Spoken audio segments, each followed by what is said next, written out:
Sanctus, Sanctus,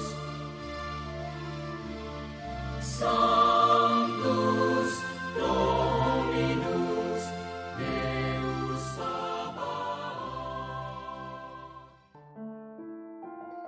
Salam jumpa kembali saudara-saudariku yang terkasih dalam Tuhan kita Yesus Kristus. Salam sejahtera untuk kita semua. Berkat Allah yang Maha Kuasa senantiasa menyertai kita. Marilah kita mendengarkan dan merenungkan bacaan-bacaan kitab suci hari Kamis tanggal 20 Juli tahun 2023. Bacaan pertama dari kitab Keluaran bab 3 ayat 13 sampai 20. Lalu Musa berkata kepada Allah, "Tetapi apabila aku mendapatkan orang Israel dan berkata kepada mereka, Allah nenek moyangmu telah mengutus aku kepadamu, dan mereka bertanya kepadaku, bagaimana tentang namanya? Apakah yang harus kujawab kepada mereka?" Firman Allah kepada Musa, "Aku adalah Aku." Lagi firman-Nya, "Beginilah kau katakan kepada orang Israel itu,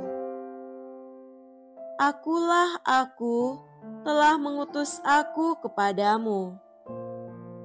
Selanjutnya berfirmanlah Allah kepada Musa, "Beginilah kau katakan kepada orang Israel, Tuhan Allah nenek moyangmu, Allah Abraham, Allah Ishak dan Allah Yakub telah mengutus aku kepadamu.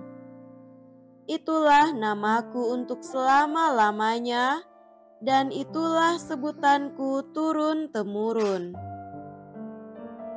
Pergilah, kumpulkanlah para tua-tua Israel, dan katakanlah kepada mereka, Tuhan Allah nenek moyangmu, Allah Abraham, Ishak dan Yakub telah menampakkan diri kepadaku, serta berfirman, Aku sudah mengindahkan kamu, juga apa yang dilakukan kepadamu di Mesir. Jadi, aku telah berfirman, aku akan menuntun kamu keluar dari kesengsaraan di Mesir, menuju ke negeri orang Kanaan, orang Het, orang Amori, orang Feris, orang Hewi dan orang Yebus, ke suatu negeri yang berlimpah-limpah susu dan madunya. Dan bila mana mereka mendengarkan perkataanmu, maka engkau harus beserta para tua-tua Israel pergi kepada Raja Mesir, dan kamu harus berkata kepadanya, Tuhan Allah orang Ibrani telah menemui kami. Oleh sebab itu, izinkanlah kiranya kami pergi ke padang gurun 3 hari perjalanan jauhnya untuk mempersembahkan korban kepada Tuhan Allah kami. Tetapi aku tahu bahwa Raja Mesir tidak akan membiarkan kamu pergi kecuali dipaksa oleh tangan yang kuat. Tetapi aku akan mengacungkan tanganku dan memukul Mesir dengan segala perbuatan yang ajaib yang akan kulakukan di tengah-tengahnya. Sesudah itu ia akan membiarkan kamu pergi. Demikianlah sabda Tuhan. Syukur kepada Allah.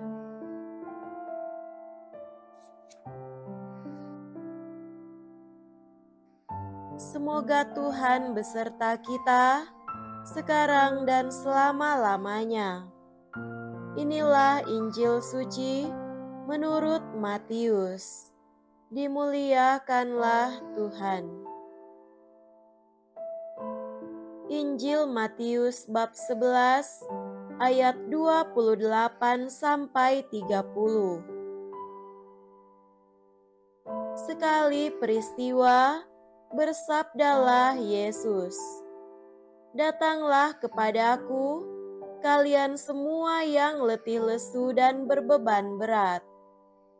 Aku akan memberikan kelegaan kepadamu. Pikulah kuk yang kupasang, dan belajarlah padaku, sebab aku ini lemah lembut dan rendah hati. Maka hatimu akan mendapat ketenangan. Sebab enaklah kuk yang kupasang, dan ringanlah bebanku." Demikianlah sabda Tuhan. Terpujilah Kristus.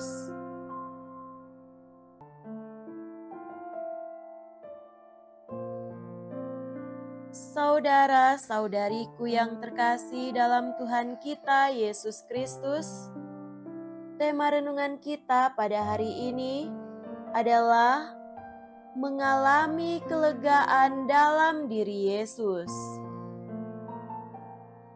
Apakah kita berbeban berat?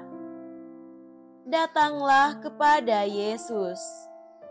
Sungguh besar biaya yang dikeluarkan oleh mereka yang mengalami keletihan, kelesuan, dan berbeban berat lantas mencari ketenangan sesaat dengan mengonsumsi obat-obatan atau mencari bentuk-bentuk kompensasi lainnya yang dianggap dapat memberikan ketenangan. Yesus justru menawarkan cara lain yang murah namun tepat, yaitu, "Marilah kepadaku, semua yang letih lesu dan berbeban berat." Pertanyaan berikut adalah, apakah hanya datang kepada Yesus? Jawabnya, tidak juga. Ada sebuah tugas yang hendak kita emban untuk mendapatkan ketenangan, yaitu memikul kuk atau beban yang ia pasang dan belajar pada Yesus. Keadaan hidup yang letih lesu dan berbeban berat sering kita alami karena kita sendiri yang menciptakannya. Kita sering disibukkan dengan tambahan beban yang tidak perlu, tetapi selalu kita kejar sebagai yang seakan-akan merupakan hal utama. Dengan datang kepada Yesus Kristus Tuhan kita, Ia akan menunjukkan kepada kita tentang hal-hal apa saja yang harus kita lepaskan dan menggantinya dengan beban yang diberikan oleh Yesus sendiri. Beban yang Yesus berikan bukanlah beban yang menekan, melainkan beban yang membebaskan dan memberikan kelegaan kepada kita. Beban yang membebaskan itu kita temukan dalam ajaran-ajarannya, sehingga memang kita perlu belajar terus-menerus tentang apa yang diajarkan oleh Yesus kepada kita. Kita sering dihadapkan pada ajakan untuk membaca dan merenungkan sabda Tuhan dalam kitab suci. Ada yang membacanya sebagai hiburan di kala senggang. Ada yang membacanya sekedar sebagai pengetahuan. Ada yang membaca untuk mencari dasar biblis terhadap sesuatu hal sehingga dapat membalas serangan dari pihak-pihak lain yang menggugat iman kita. Boleh saja, tetapi sayang bila hanya sampai di situ saja. Kita dapat membaca dan merenungkan sabda Tuhan karena kita selalu mendapatkan pengalaman merasakan kehadiran Tuhan yang memberi ketenangan. Di dalam ketenangan, kita belajar melihat dan memahami apa yang menjadi kehendak Tuhan terhadap diri kita. Semoga demikian. Amin.